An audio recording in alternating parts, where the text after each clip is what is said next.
इमरान खान साहब को अब एक मेजर जनरल की मदद की ज़रूरत पड़ गई है। ये मेजर जनरल साहब कौन है? अब एक फौजी भी आए और आके मेरे लिए जो है वो गवाही दे। मैंने तहफ़ ज़ाती तौर पर नहीं बेचे, मैंने अब यहाँ पे कहानी आने लगी है। यहाँ पे अब एंट्री होती है ऑडियो की। मुर्शद मुर्शद मुर्शद जैसे आप कह रहे हैं सब हो जाएगा। साइफर का मामला उठाया ही नहीं जा सकता। वज़ीर आज़म और काबीना के फैसलों को और आर्टिकल 248 के तहत इस्तिस्ना होता है। खबरदार, आर्टिकल 248 का जो है वो फायदा मत उठाना, उसके पीछे छुपने की जरूरत नहीं है। रसीदा कड्डो। अस्सलाम वालेकुम नाज़रीन, मैं हूं मंसूर अली खान। अपने डिजिटल चैनल के ऊपर आपको खुशामदीद कहूँगा। सबसे पहले आपसे दरख्वास्त के चैनल को सब्सक्राइब करना मत भूलिएगा और बेल आइकन ज़रूर प्रेस कीजिएगा। नाज़रीन, कानूनी और सियासी मामलों के हवाले से आज का दिन बड़ा इंपॉर्टेंट रहा है और मुख्तलिफ केसेस की जो समाअत हुई हैं उसका अहवाल आपको बताएंगे। साथ ही साथ आपको बताएंगे कि इमरान खान साहब को अब एक मेजर जनरल की मदद की ज़रूरत पड़ गई है। ये मेजर जनरल साहब कौन है, क्या मामला है, इमरान खान साहब को उनकी मदद क्यों दरकार है, ये सारी तफसीलात जो है आपके सामने शेयर करेंगे। और एक ऑडियो का जिक्र भी होगा कि एक ऑडियो जो है वो बड़ी इंपॉर्टेंट है, वो मामला क्या है, इस ऑडियो के पीछे क्या राज है, ये सारी तफसीलात आपके साथ शेयर करते हैं। लेकिन आपसे सबसे पहले रिक्वेस्ट के चैनल को सब्सक्राइब ज़रूर कीजिए। अगर अभी तक आपने सब्सक्राइब नहीं किया तो आपने ज़रूर सब्सक्राइब करना है और बेल आइकन ज़रूर प्रेस कीजिए। एंड बेल आइकन प्रेस करते हुए ऑल वीडियोज़ को ज़रूर क्लिक कीजिएगा। We want you to help us कि हम अपनी सब्सक्रिप्शन बेस जो है उसको मज़ीद बड़ा कर सकें ताकि ज़्यादा से ज़्यादा लोग जो हैं वीडियोज़ देख सकें। So if you haven't done it as yet, please do it ASAP। अच्छा जी, सबसे पहले आपकी और मेरी बात जो एक बुरी खबर आई और वो मईशत से रिलेटेड है और वो मामला है जनाब पेट्रोल और डीजल की कीमतों का। कल रात को कबूतर बताते हैं कि जनाब 2-3 बजे तक जो है सर जोड़ के फाइनेंस मिनिस्ट्री बैठी रही, इसहाक डार साहब बैठे रहे और सोच विचार किया गया कि जनाब पेट्रोल की कीमतें जो है वो आलमी सतह के ऊपर चूँकि इंक्रीज़ हो चुकी हैं तो यहाँ पे भी इंक्रीज़ करनी पड़ेंगी। तो रात के 2 बजे तक आमतौर पे ये अनाउंसमेंट जो हैं 10:30, 11, 11:30 बजे तक हो जाती हैं, लेकिन इस मरतबा 2-2:30 बजे तक ये मीटिंग्स चलती रहीं और कोई अनाउंसमेंट नहीं हुई। तो मुआशी तज्जियाकार यही कह रहे थे कि लो जनाब ये अब दिन के वक्त ही जो है वो कोई बम फोड़ा जाएगा और वही हुआ कि पेट्रोल और डीजल की कीमतों में, पेट्रोल में की कीमत में 19 रुपये 95 पैसे अप्रॉक्सीमेटली 20 रुपये हो गया और डीजल की कीमत में 19 रुपये 90 पैसे, ये भी तकरीबन 20 रुपये ही हो गया। दोनों के अंदर जो है वो 20-20 रुपये का इजाफा कर दिया गया। और इसके बाद इसहाक डार साहब ने एक्चुअली आके अनाउंसमेंट की और उन्होंने कहा कि जनाब गुज़िश्ता दिनों आलमी मार्केट में तेल की कीमतों में इजाफा हुआ है और ओगरा के साथ तेल की कीमतों के बारे में मुशावरत हुई, लिहाजा मुल्की मफाद सामने रखते हुए कीमतों में इजाफा किया जा रहा है। अलबत्ता वज़ीर आज़म ने कहा है कि अवाम के लिए जो बेहतर हो सकता है वो करना चाहिए। तो आप ये समझ लीजिए कि जाते जाते आखिरी जो अनाउंसमेंट करनी है इस गवर्नमेंट ने पेट्रोल की कीमतों के हवाले से, उसमें भी 20 रुपये का जंप मार दिया गया है। अब इसके बाद 2-3 थ्योरीज जो हैं वो शुरू हुई हैं। एक तो ज़ाहिर बात है पाकिस्तान तहरीक इंसाफ के लोग जो हैं वो गवर्नमेंट को क्रिटिसाइज़ कर रहे हैं कि जनाब जो तो 80 आंदे सी तो हमें जो है वो जालिम कहा जाता था, ये सब कुछ कहा जाता था और ख़ुद देखें किस तरह इन्होंने पेट्रोल बम जो है वो फोड़ा है। जबकि जो हुकूमती साइड है वो ये कह रही है कि जनाब हम क्या करें, इंटरनेशनल मार्केट के अंदर जो है यही प्राइसेस है तो हमें बढ़ानी ही पड़ती है। मैं हमेशा आपको इसके ऊपर ये कहता हूँ कि ना इसका कम होने का क्रेडिट इनको दिया जा सकता है और ना बढ़ाने का बहुत ज़्यादा जिम्मा इनको दिया जा सकता है। इनको चलना इंटरनेशनल प्राइसेस के साथ ही है। दूसरी साइड इस सारे मामले की ये है कि शुक्र है उन्होंने इमरान खान साहब की तरह, इमरान खान साहब ने जो फरवरी 2022 के अंदर छक्का मारा था कि जब पता लग गया था कि मेरी हुकूमत जो है वो जाने वाली है, तो जाते जाते जो है वो टक टक टक टक 10-10 रुपये जो है वो चीज़ों की कीमतें कम कर दी थी, जो कि बिल्कुल समझ से बाहर था। कोई फॉर्मूला समझ नहीं आता था कि ये क्या हो रहा है। तो हुकूमत चाहती तो इस तरह की हरकत भी कर सकती थी कि जनाब हमने इलेक्शंस के अंदर जाना है, बाढ़ में जाए, सब कुछ बढ़ाने के बजाय कम कर दो, लेकिन इन्होंने बढ़ा दिया। जाहिर बात है हमें तकलीफ होगी, क्यों नहीं तकलीफ होगी, आपको मुझे तकलीफ होगी। जब हम जाके टैंकियाँ भरवाएंगे तो हुकूमत को कोसेंगे, जाहिर बात है। तो इससे डीजल की कीमत बढ़ने से आपकी ट्रांसपोर्टेशन कॉस्ट बढ़ेगी, ट्रांसपोर्टेशन कॉस्ट बढ़ेगी तो हर चीज़ की कॉस्ट बढ़ेगी, महंगाई में इजाफा होगा। ये सारी चीज़ें को रिलेटेड हैं आपस में। लेकिन इस सारी चीज़ का जो एक पॉलिटिकल एंगल है वो भी बड़ा इंपॉर्टेंट है। चहमगोइयाँ शुरू हो रही हैं और सोशल मीडिया के ऊपर ये चैटर चल रही है कि हुकूमत जो है वो जाते जाते इतना बड़ा जंप मार गई है, लग रहा है कि जनाब इसका मतलब है कि इलेक्शन नहीं होने जा रहे। और वरना कौन सी हुकूमत जाते हुए जो है वो इस तरह की हरकत करती है कि पेट्रोल और डीजल की कीमतें 20-20 रुपये जो है वो इंक्रीज़ कर दी जाएँ। तो ये चैटर बड़ी सीरियसली इस वक्त जो है वो डिस्कस हो रही है कि इशारे जो है वो यही बता रहे हैं कि इलेक्शंस जो है ना वो कोई बहुत ज़्यादा अपने वक्त पे या जल्दी नहीं होने जा रहे इस स्टेप के बाद, ये पेट्रोल और डीजल की कीमतें बढ़ाने के बाद। So let's see what happens. अच्छा जी, इसी से रिलेटेड एक और मईशत से रिलेटेड खबर कुछ इस तरह है कि FBR के नए चेयरमैन जो हैं वो सामने आए हैं, जनाब ज़ुबैर अमजद टिवाना साहब। उनको एफबीआर का नया चेयरमैन बना दिया गया है और इसकी बाकायदा मंजूरी दे दी गई है। इससे पहले आसिम अहमद साहब, उनकी रिटायरमेंट के बाद जो है ये कुर्सी उनकी खाली हो गई थी, तो उसके बाद अब जाते जाते ज़ुबैर अमजद टेवाना साहब को जो है वो नया चेयरमैन एफबीआर तैनात कर दिया गया। एक खबर ये है। अच्छा जी, अब ज़रा जल्दी से आ जाएं कोर्ट्स के मामलात की तरफ। सबसे पहले मैं ज़रा सुप्रीम कोर्ट जाता हूँ, उसके बाद आऊँगा, अभी मैं खान साहब के ऊपर भी आऊँगा और ऑडियो का जिक्र भी करना है। आखिर तक आपने वीडियो ज़रूर देखनी है। तो वो कौन सा मेजर जनरल है जिसको इमरान खान साहब की मदद की ज़रूरत पड़ेगी, इसकी सारी तफसीलात भी आपके साथ शेयर करते हैं। लेकिन सबसे पहले सुप्रीम कोर्ट में सिविलियंस के फौजी अदालतों में केसेस के हवाले से जो है वो केस की समाअत हुई और उसके अंदर मैंने आपको पहले भी बताया था कि फुल कोर्ट बनाने के लिए एक दरख्वास्त जो है वो दायर कर दी गई है। उसके ऊपर आज फैसला महफूज हो गया है जो कि कल सुनाया जाएगा। इस सारे मामले के अंदर वकील फैसल सिद्दीकी साहब ने जो है वो बेसिकली ये दरख्वास्त दायर की थी। उन्होंने दलाइल दिए कि फुल कोर्ट से बेंच की तश्कील पर एतराज़ भी ख़त्म हो जाएगा। दरख्वास्त में वाज़ेह लिखा है कि इस मुकाम पर फुल कोर्ट बनाने से केस मुतासिर नहीं होगा।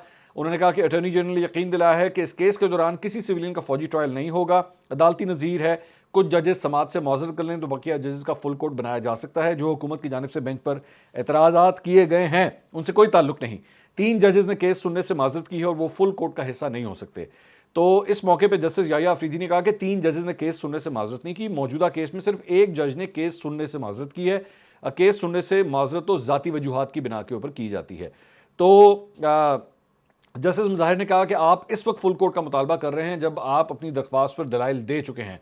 फैसल सिद्दीकी साहब ने जो है वो जब उनके दलाइल मुकम्मल हुए तो चीफ जस्टिस ने कहा कि दरख्वास्त गुजारों की जानिब से फुल कोर्ट की ये पहली दरख्वास्त है, बेहतर होगा बाकी दरख्वास्त गुजारों से भी फुल कोर्ट पर मौक़िफ़ ले लिया जाए। उसके बाद एतजाज़ एहसन साहब जो खुद एक पिटिशनर हैं इस मामले के अंदर, समान अकरम राजा साहब उनकी वकालत कर रहे हैं, वो रोस्ट्रम पर आए। उन्होंने कहा कि इस तरह की दरख्वास्तों का ताख़ीर से आना केस के मकसद को मकरूह करने के मुतरादिफ है। मुझे इस बेंच और सुप्रीम कोर्ट पर मुकम्मल एतमाद है। मार्शल लॉ में भी अदालतों में पेश होता रहा हूँ। पहले 7 जजेस के मामले में 4-3 का तनाज़ा बनाया गया। अदालत को इस केस का फौरी फैसला करके तनाज़ात का रास्ता बंद कर देना चाहिए। So now you can see कि एतजाज़ एहसन साहब जो है फुल कोर्ट बनाने के हक में नहीं है। लतीफ़ खोसा साहब ने दलाइल दिए। उन्होंने कहा कि चाहते थे कि फुल कोर्ट केस सुने लेकिन यह तकनीकी बुनियादों पर मुमकिन नहीं। हुकूमत की जानिब से इस केस का मजाक बनाया जा रहा है। अपने 50 साल वकालत के तजुर्बे में ये हालात नहीं देखे। जजेस के दरमियान तकसीम का पूरी दुनिया को मालूम है। ऐसे में फुल कोर्ट की दरख्वास्त सिर्फ वक्त का ज़िया है। तो लतीफ़ खोसा साहब भी जो है वो फुल कोर्ट की मुखालफत कर रहे हैं। सलमान अकरम मिजाज साहब ने कहा कि यह बेहतरीन मौका है सुप्रीम कोर्ट फौजी अदालतों से मुतालिक एक ही बार फैसला कर दे। मुल्क की तारीख में पहली बार इख्तियार अदालत के हाथ में है। इस मौके पर सुप्रीम कोर्ट बार एसोसिएशन ने फुल कोर्ट बनाने की मुखालफत की। आबिद जुबैरी साहब उनकी जानिब से पेश हुए हैं। उन्होंने कहा कि बार को भी इस बेंच पर मुकम्मल एतमाद है, सो उन्होंने भी मुखालफत की। तो इस दौरान जो है फैसल सिद्दीकी और जमान विरदक इनके सवा तमाम दरख्वास्त गुजारों ने जो है वो फुल कोर्ट बनाने की मुखालफत कर दी है। तो बहरहाल फैसला महफूज कर लिया गया है। कल पता लगेगा कि इस बारे में क्या फैसला आता है। इसके अलावा इमरान खान साहब ने एक बड़ा ज़बरदस्त जो है वो पत्ता खेला है और वो मामला है जनाब साइफ़र का। जो मामला है साइफ़र के मामले के ऊपर इस्लामाबाद हाई कोर्ट में उनकी जानिब से एक पिटिशन दायर की गई है जिसमें लतीफ़ खोसा साहब जो हैं उनके वकील हैं। और आज इस मामले में पहले उनकी इस दरख्वास्त के ऊपर एतराज़ात लगाए गए थे रजिस्ट्रार ऑफिस की जानिब से, लेकिन इसके बावजूद चीफ जस्टिस आमिर फारूक साहब जिनके खिलाफ पीटीआई ऑलरेडी एक प्रेस कॉन्फ्रेंस कर चुकी है, उन्होंने इस केस की समाअत की एतराज़ात के बावजूद। इमरान खान साहब के वकील लतीफ़ खोसा साहब ने कहा कि हमारी दरख्वास्त पर 2 एतराज़ात आयद किए गए हैं। मरकज़ी एतराज़ है कि इस नौयत की एक दरख्वास्त पहले ही दायर है। उन्होंने कहा कि हमारी वो दरख्वास्त बिल्कुल अलग नौयत की थी, इस पर एतराज़ नहीं बनता। FIA ने तलब किया तो चेयरमैन PTI पेश हो गए। हमने तो नेक नीति के लिए कहा था कि भाग नहीं रहे, पेश होंगे। उन्होंने कहा कि जी साइफ़र का मामला उठाया ही नहीं जा सकता। अब यहाँ पे टेक्निकल डंडी आ रही है। उन्होंने कहा कि जी साइफ़र का मामला उठाया ही नहीं जा सकता, वज़ीर आज़म और काबीना के फैसलों को और आर्टिकल 248 के तहत इस्तिस्ना होता है। तो अब आपको समझ आया। वो कह रहे हैं कि जनाब आप वज़ीर आज़म को या काबीना को सवाल नहीं कर सकते, उनके पास इस्तिस्ना है आर्टिकल 248 के तहत। अब मेरा यहाँ पे सवाल है कि इससे पहले जब पैनमा का केस चल रहा था तो नवाज शरीफ साहब के लिए भी ये कहा जा सकता था कि जनाब इनको भी आर्टिकल 248 का इस्तेमाल कर सकते हैं, लेकिन उन्होंने नहीं किया था। और एक दफ़ा हल्की सी एक ये र्यूमर उड़ी थी कि जनाब शायद वो इसका इस्तेमाल करने जा रहे हैं, तो उस वक्त इमरान खान साहब ने कहा था कि खबरदार आर्टिकल 248 का जो है वो फ़ायदा मत उठाना, उसके पीछे छुपने की ज़रूरत नहीं है, रसीदा कड्डो। अब यहाँ पे साइफ़र के मामले के अंदर जनाब जो है वो अब खुद कह रहे हैं कि जी आर्टिकल 248 के तहत आप मुझसे पूछ ही नहीं सकते। एक जगह जब जब मीडिया के सामने आए हैं, अपने लंबे लंबे भाषण जो यूट्यूब के ऊपर देते हैं, तकरीर करते हैं, उसके अंदर बार बार कहते हैं साइफ़र के मामले की तहकीकात होनी चाहिए, साइफ़र के मामले की तहकीकात होनी चाहिए। भाई साइफ़र के मामले की तहकीकात किस तरह होंगी जब तक आपसे सवाल नहीं होंगे। जाहिर बात है साइफर सबसे पहले तो आपने लहराया था ना, जो कि बाद में अब आप कहते हैं कि वो साइफर था ही नहीं। तो अब आप आर्टिकल 248 के पीछे छुप रहे हैं कि जी मुझे तो इस्तेस्ना है, मैं जवाब नहीं देना, मेरे को तुसी ना पूछो, दौड़ जाओ इधरों। तो ये कार्रवाई हुई है। जनाब इमरान खान साहब जो हैं अब इस आर्टिकल 248 के पीछे छुप रहे हैं। उन्होंने कहा जनाब मैंने जो है ऐसे तो कोई जवाब नहीं देना, कैंसिल बोलो पेंसिल, FIA की इंक्वायरी कैंसिल। तो इस पे इस्लामाबाद हाईकोर्ट के चीफ जस्टिस ने सवाल किया, तो क्या अब आप FIA की इंक्वायरी को चैलेंज कर रहे हैं? लतीफ़ खोसा साहब ने कहा जी बिल्कुल हम इसको चैलेंज कर रहे हैं। चेयरमैन PTI जिस दिन FIA में पेश हुए उसी दिन नया नोटिस भेज दिया गया, इससे ज़्यादा बदनीति क्या हो सकती है? इनसे 3 घंटे तफ्तीश की गई, उसी दिन नया नोटिस भेज दिया गया। ऐसी कौन सी बात रहेगी थी जो बाद में याद आई और दोबारा नोटिस कर दिया गया? चीफ जस्टिस ने कहा कि अभी तो हम आपकी दरख्वास्त को एतराज़ात के साथ सुन रहे हैं, मैं रिकॉर्ड मंगवा कर देख लेता हूँ, फिर एतराज़ात दूर कर देता हूँ। लतीफ़ खोसा साहब ने कहा हमारी पहली दरख्वास्त जमानत कबल गिरफ्तारी की थी, उस दरख्वास्त पर हमें इस अदालत से रिलीफ भी नहीं मिला था। उसके बाद जो है वो एतराज़ात दूर करने की सदा पर फैसला महफूज करते हुए चीफ जस्टिस ने कहा कि जी रिकॉर्ड देकर एतराज़ात दूर करने का फैसला करेंगे। बाद में इमरान खान की साइफर इंक्वायरी का लज़म करार देने की दरख्वास्त पर रजिस्ट्रार ऑफिस के एतराज़ात दूर कर दिए गए, उसी चीफ जस्टिस ने जिनके खिलाफ PTI ने अभी कल ही प्रेस कॉन्फ्रेंस की थी। अच्छा जी, इसके अलावा एक और मामला जो है वो है, अब आ जाएं वो कौन सा मेजर जनरल है जो इमरान खान साहब को जिसकी बड़ी तलाश है, उसकी सारी तफसीलात आपके साथ शेयर करते हैं। वो मामला है जनाब तोशाखाना केस का। District and session court Islamabad में आज उस केस की हुमायूं दिलावर साहब वाली जो अदालत है उसके अंदर आज दोबारा वहाँ पे समाअत हुई। अदालत के बाहर आज थोड़ी सी बदनज़मी वहाँ पे हुई। 2 यूट्यूबर बताए जाते हैं, अब आपकी मर्जी, आप उनको यूट्यूबर कहें, सहाफ़ी कहें, दैट मैं उस डिटेल में नहीं जाऊँगा। लेकिन उनकी पुलिस के साथ जो है कोई मुठभेड़ हो गई। पुलिस के वर्जन के मुताबिक जनाब ये लोग बदनमी फैला रहे थे, उनके मुताबिक वो लोग रिपोर्टिंग करना चाहते थे, जाके अंदर देखना चाहते थे, लेकिन पुलिस उनका रास्ता रोक रही थी। आज एक खारदार बाड़ भी जो है वो कोर्ट के इर्द गिर्द लगा दी गई एक्स्ट्रा सिक्योरिटी प्रिकॉशंस के नाम के ऊपर, और उसकी वजह से बहुत से लोगों का एक्सेस जो है वो अंदर कोर्ट रूम तक जो है वो बंद हो गया। और यहाँ पे इन 2 लोगों के साथ जो है वो काफ़ी मुठभेड़ भी हुई, बल्कि एक के तो बाल भी खींचे गए। अच्छा, उसके बाद अब आ जाए कोर्ट के अंदर, तो वहाँ पे जज साहब ने जो है वो अदालत से गैर मुतल्लका अफराद को निकाल दिया, जबकि मखसूस सहाफ़ियों और वकला को कमरा अदालत में दाखिले की इजाज़त दी गई। चेयरमैन PTI के वकला ख्वाजा हारिस, गौहर अली खान और इलेक्शन कमीशन के वकील साद हसन अदालत में पेश हुए। इमरान खान ने अदालत के सामने हलफ पर बयान देने से इनकार कर दिया। जज ने कहा कि चेयरमैन PTI को रोस्टर पर पेश करें, अदालत सवालात आपको पढ़कर सुनाएगी, बाकी आपकी मर्जी। जज हुमायूं दिलावर ने चेयरमैन PTI से सवाल किया कि क्या आपने शिकायत कुनंदा के इल्ज़ामात पढ़े हैं? इमरान खान ने जवाब दिया शिकायत कुनंदा के बयानात नहीं सुने, ये मेरी मौजूदगी में रिकॉर्ड नहीं हुए, मेरी मौजूदगी में फ़र्द जुर्म आयद नहीं की गई, मुझे फ़र्द जुर्म पढ़ के नहीं सुनाई गई। उन्होंने कहा कि मैंने केस में किसी को नुमाइंदा मुकर्रर किया ही नहीं, सेशन अदालत ने खुद ही ख्वाजा हारिस को मेरा नुमाइंदा मुकर्रर कर दिया। सेशन अदालत ने मेरा नुमाइंदा मुकर्रर करके गवाहान के बयानात रिकॉर्ड कराए, मेरे नुमाइंदे का मौक़िफ़ अदालत में दुरुस्त तौर पर नहीं सुना गया। इमरान खान ने कहा कि मैंने 2020-2021 में असासों में कीमती तहफ़ का जिक्र किया, जिसके 11 मिलियन रुपए अदा किए। मेरे टैक्स कंसल्टेंट ने कीमती तहफ़ का जिक्र इलेक्शन कमीशन में असासाजात में किया। तोशाखाना तहफ़ ज़ाती इस्तेमाल के लिए थे, टैक्स कंसल्टेंट ने असासाजात में बताया। जमा करवाए गए चलान तोशाखाना, कैबिनेट डिवीजन और इलेक्शन कमीशन में भी जमा हैं। अजीब है कि इलेक्शन कमीशन ने 5 तहफ़ पर कैसे अक्स कर लिया कि मैंने जमा नहीं करवाया। ये बात झूठ है कि 2020-2021 में असासाजात पर इलेक्शन कमीशन में गलत बयान दिया। 70 साल की तारीख में इलेक्शन कमीशन या नैब ने तोशाखाना रिकॉर्ड कभी मांगा? मुझसे तहफ़ का क्या इसलिए पूछा जा रहा है ताकि मुझे नाअहल कर सकें? मेरे खिलाफ फौजदारी की शिकायत दायर की गई। शिकायत कुनंदा पर लाजिम था कि वो साबित करे तहफ़ मेरे पास थे, जो उसने साबित नहीं किए। मैंने तहफ़ ज़ाती तौर पर नहीं बेचे, मैंने, अब यहाँ पे कहानी आने लगी है। उन्होंने कहा मैंने बजरिया वसीम चीमा तहफ़ बेचे, उन्हें अदालत बतौर गवाह बुला सकती है। वसीम चीमा साहब कौन है? वसीम चीमा साहब इनके साबका मिलिट्री सेक्रेटरी हैं, जो अब मेजर जनरल बन चुके हैं। ये है वो मेजर जनरल जिनका मैं जिक्र कर रहा हूँ कि इमरान खान साहब कह रहे हैं कि जी मैंने तो उनके ज़रिए तहफ़ बेचे। लेकिन एक प्रॉब्लम है, यहाँ पे एक छोटी सी प्रॉब्लम है। यहाँ पे अब एंट्री होती है ऑडियो की। वो जिस ऑडियो का मैंने शुरू में जिक्र किया था, वो ऑडियो है मुबैना तौर पे बुशरा बीबी और जुल्फ़ी बुखारी की, जो कि माजी में आ चुकी है। उसके अंदर घड़ियाँ बेचने का जिक्र होता है। उस ऑडियो में क्या है, दोबारा सुनिएगा। हेलो, अस्सलाम वालेकुम जी। जी वालेकुम अस्सलाम। कैसे हैं आप? मैं ठीक हूँ मुर्शद, आप कैसी हैं? अल्लाह के शुक्र, अल्हम्दुलिल्लाह।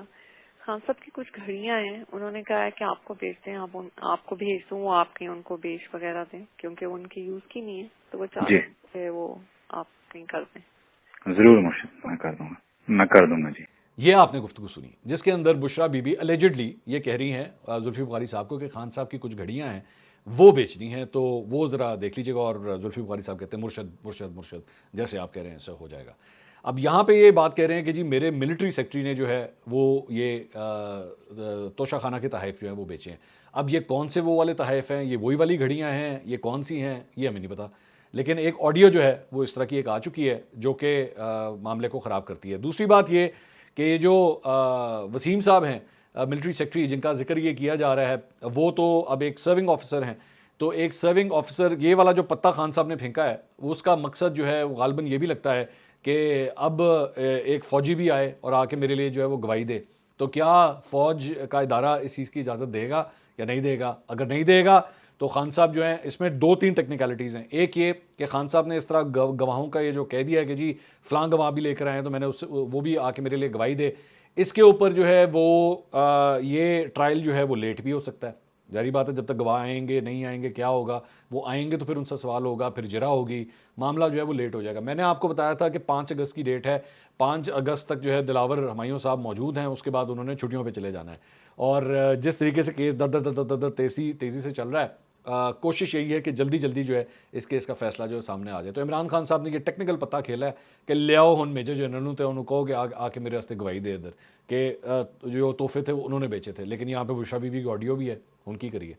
अच्छा जी, उसके बाद उन्होंने कहा कि मैंने इलेक्शन कमीशन ने 2019-2020 से मुतल्लिक कभी खरीदारों के नाम नहीं पूछे। इलेक्शन कमीशन ने आज तक किसी से तोशाखाना तहफ़ के खरीदारों के नाम नहीं पूछे। शिकायत कुनंदा को साबित करना है कि तहफ़ मेरे पास थे जो मैंने जाहिर नहीं किए। जनवरी 2019 में कोई तोशाखाना का चलान मैंने जमा नहीं करवाया। इलेक्शन कमीशन ने खुद ही बैंक अकाउंट के दस्तावेजात को अक्स कर लिया, तस्दीक भी नहीं की। 5 मिलियन रुपए की रकम बैंक में जमा ना करने के बाद इलेक्शन कमीशन ने खुद से अक्स कर ली। तहफ़ बेचने के बाद मेरे पास वसूल रकम सिर्फ 28 मिलियन रुपए रह गई थी। 28 मिलियन का मतलब 2 करोड़ 80 लाख। 2019-2020 में वसूल करदा तहफ़ असासाजात में जाहिर करना ज़रूरी नहीं था। साल ख़त्म होने से कबल इन तहफ़ को आगे तोहफे में दे दिया गया था। तहफ़ बेचने के बाद वसूल करदा रकम असासा नहीं समझा जा सकता। मेरा कंसल्टेंट फैसले करता है कि असासाजात की कौन सी तफसीलात मुहैया करनी है या नहीं। कंसल्टेंट जो है वो फैसला करता है। उन्होंने कहा मेरे कंसल्टेंट ने तोशाखाना के तहफ़ को एक ग्रुप की शक्ल में शामिल किया था। मैंने तोशाखाना तहफ़ अपने पास 50% रकम पर रखे। पहले तहफ़ रखने की कीमत 20% थी जो PTI हुकूमत ने 50% की। ये बेसिकली वो जो 35 सवाल थे ना, ये खान साहब उसके जवाब दे रहे हैं, ये ज़हन में रखिएगा। सॉरी मैं ये बताना भूल गया। और उन्होंने मजीद कहा कि जी गवाह मुसद्दिक अनवर का ओहदा भी नहीं लिखा गया। गवाहान को आखिरी लम्हे पर मेरे खिलाफ बतौर गवाह सामने लाया गया। गवाहान को मेरे खिलाफ झूठा बयान देने के लिए लाया गया। इस बात को यकीनी बनाया गया कि गवाहान मेरे खिलाफ झूठा बयान दें। 14 माह से PDM मुझे इंतखाबात से बाहर करना चाहती है। तोशाखाना बशमूल 180 दीगर केसेज और 2 कातलाना हमले मुझ पर करवाए गए। 9 मई वाक़यात पर 10,000 से ज़ायद मेरे कारकुनान और रहनुमा जेल में है। 37 में से 30 ज़िमनी इंतखाबात तहरीक इंसाफ जीती। 75% से ज़्यादा ही वोटर तहरीक इंसाफ के हैं, कम नहीं हो सकते। PDM चाहती है कि तहरीक इंसाफ इंतखाबात में हिस्सा ना ले सके। मैं अपनी तरफ से गवाहान को अदालत के सामने पेश करना चाहूँगा। उसके बाद उन्होंने बाकायदा तौर पे, मतलब ये 342 का वो जो बयान था जो इतने दिन से रिकॉर्ड नहीं हो रहा था, अल्टीमेटली वो रिकॉर्ड हो गया और ये कार्रवाई भी अब कंप्लीट हो गई। उन्होंने जज साहब जो हैं उसके बाद अपने चेंबर में गए, फिर वो वापस आए। उन्होंने खान साहब से कहा कि आपने जो जवाबात दिए हैं आप उससे मुतमईन हैं। इमरान खान साहब ने कहा जी मैं सवालात के दिए गए अपने जवाबात से मुतमईन हूँ। उसके बाद जज साहब ने जो है वो ख्वाजा हारिस साहब जो इमरान खान साहब के वकील हैं उनसे मुकालमा किया। उन्होंने कहा ख्वाजा साहब लगता है रात देर तक जागते रहे हैं, तेरी जुल्फ कह रही है तेरी रात का फसाना। तो इसके ऊपर जो है ज़रा अदालत के अंदर कह लग गए। उसके बाद इमरान खान साहब ने जवाब दिया हम सबका ही आजकल यही हाल है। उसके बाद उन्होंने 342 के अपने बयान के ऊपर जो है दस्तखत किए। जज साहब ने समाअत जो है वो कल सुबह 9:30 बजे तक जो है उसके बाद मुलतवी कर दी। बैरिस्टर गौहर अली खान ने इस्तदा की कि गवाहान को पेश करना है तो थोड़ा सा टाइम दिया जाए। अदालत ने सवाल किया कि आपको नहीं पता कि किस किस को बुलाना है। बैरिस्टर साहब ने कहा कि जी अभी लिस्ट तैयार नहीं की गई, लिस्ट तैयार करनी है, इसके लिए टाइम चाहिए। मुतल्लिका गवाहान जिनका ताल्लुक बनता है उनको बुलाएंगे, 2 दिन का टाइम दिया जाए, 3 अगस्त का टाइम दे दें, हम गवाहान की लिस्ट दे देंगे। इलेक्शन कमीशन के वकील की जानिब से 3 अगस्त का वक्त देने की सदा की मुखालफत की गई। जज साहब ने कहा कि कल ऐसा करें, प्राइवेट गवाहान की लिस्ट जो है वो आप फ़िलहाल फराहम कर दें। तो अब कल के ऊपर जो है ये बात चली गई है। अच्छा जी, उसके अलावा एक और ख़बर के मुताबिक जनाब 190 मिलियन पाउंड वो जो अलकादिर ट्रस्ट वाला केस है, उसमें तोशाखाना नैब इंक्वायरीज केसेस में इमरान खान और बुशरा बीबी की बुरी जमानत पर एहतसाब अदालत में समाअत हुई। डिप्टी प्रोसिक्यूटर नैब मुजफ्फर अब्बासी ने जज मोहम्मद बशीर को बताया कि चेयरमैन PTI ताहाल अदालत नहीं पहुंचे, उनकी जमानत खारिज की जाए। इमरान खान के वकील शेर अफजल मरवत ने जवाब दिया कि चेयरमैन PTI जज हुमायूं दिलावर की अदालत में हैं, बयान कलमत करवा रहे हैं, अदालत मजीद कुछ देर इंतजार करे तो इमरान खान पेश हो जाएंगे। अभी तक जब आखिरी हमारे पास इतलात आई हैं तब तक वो इमरान खान साहब पेश नहीं हुए थे। अब I don't know next vlog में हम आपको जो है इसकी भी अपडेट दे देंगे। इसके अलावा फवाद चौधरी साहब ने जनाब तहरीरी तौर पर माफ़ी मांग ली है तौहीन इलेक्शन कमीशन केस में। पहले उन्होंने कहा था कि जी मैं वैसे माफ़ी मांग लेता हूँ, तहरीरी नहीं जमा कराऊंगा। अब उन्होंने तहरीरी माफ़ी जो है वो जमा करा दी है। चीफ इलेक्शन कमिश्नर का माफ़ीनामे पर एतराज़ सामने आया। उन्होंने कहा कि माफ़ीनामे की पहली 3 लाइन में शराइत डाली गई हैं। फवाद चौधरी दुरुस्त तरीके से माफ़ी लिख दें या फिर शो कॉज नोटिस का जवाब दें। फवाद चौधरी के वकील बोले ये तकनीकी मामलात हैं, आप माफ़ी को कबूल करें। चीफ इलेक्शन कमिश्नर ने जवाब दिया कि फवाद चौधरी का माफ़ीनामा देकर अगली समात पर फैसला देंगे। केस की समात 15 अगस्त तक मुलतवी होगी। सो टिल नाउ वो जो माफ़ीनामा है उसको अभी इलेक्शन कमीशन ने उस तरह एक्सेप्ट नहीं किया, अभी फैसला अपना महफूज किया है। अच्छा जी, इसके अलावा जमान पार्क के बाहर ऑपरेशन के दौरान पुलिस पर तशद्दुद के मुकदमे में फ़ारूक हबीब के नाकाबिल ज़मानत वारंट गिरफ्तारी जारी हो गए हैं। इंसदाद दहशतगर्दी अदालत लाहौर ने तफ्तीशी अफसर की इस्तदा मंजूर करते हुए नाकाबिल ज़मानत वारंट गिरफ्तारी जारी की है। तफ्तीशी अफसर का कहना था कि मुलजिम गिरफ्तारी से बचने के लिए रूपोश हो गया है। वाज़ेह रहे कि थाना रेस कोर्स में फ़ारूक हबीब के खिलाफ जो है वो ये मुकदमा दर्ज हुआ था। अब तक के लिए इतना ही। अगली वीडियो में आपसे दोबारा मुलाकात होगी। अल्लाह हाफ़िज़।